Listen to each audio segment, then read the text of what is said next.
सखी रे जदिए से बिगड़ल बा नसल हो अनका में हदिया से बाबे फसल सखी रे जदिए से बिगड़ल बा नसल अनका में हदिया से बाबे फसल सखी रे जदिए से बिगड़ल बा नसल पलंग पलंग ना ठेके लाज के बात कही के भाता पे सुत 100 दिन के लेके 500 हजार रोज दे के भाता पे सुत 100 दिन के लेके अनका में हदिया से बारे फसल सखी रे जदिए से बिगड़ल बा नसल पलंग पलंग ना ठेके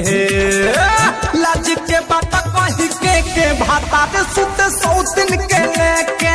500 हजार रोज दे के भाता पे सुत 100 दिन के लेके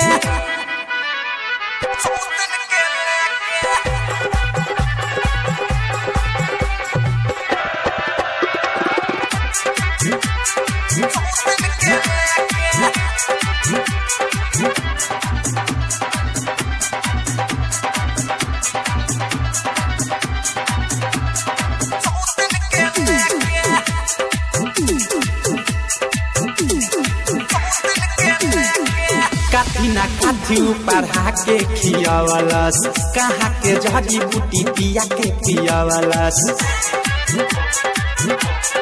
हाय हाय काठी ना काठी पढ़ा के खियावलस कहाँ के जड़ी बूटी पिया के पियावलस हमरा के तनी कोना देखे उ चाहे रोजे निकल जाले 100 दिन के राहे हमारो सवाद नहीं चेके लाज के बात कही के भाता पे सुत 100 दिन के लेके 500 हजार रोज दे के भाता पे सुत 100 दिन के लेके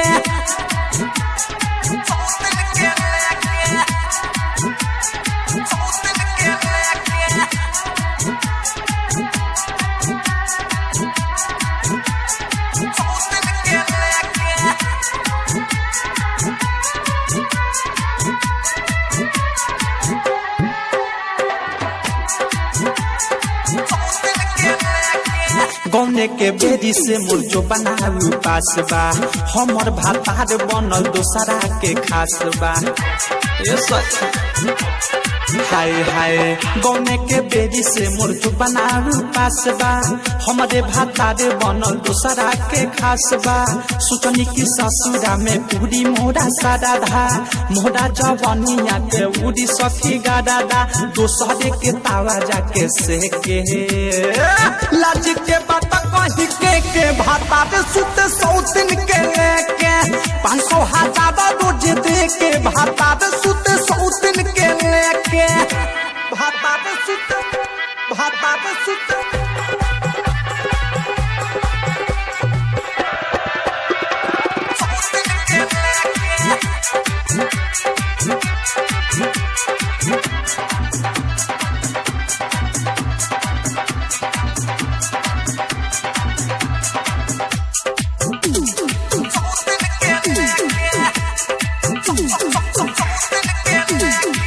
औधे सफरे में कोइले देहिया के गत हो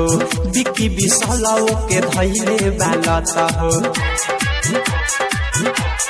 हाय हाय औधे सफरे में कोइले देहिया के गत हो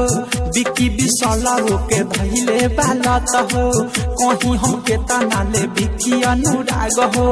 ललन हो शादी क के फूट गइले भाग हो लाशा के पासा खाली फेंके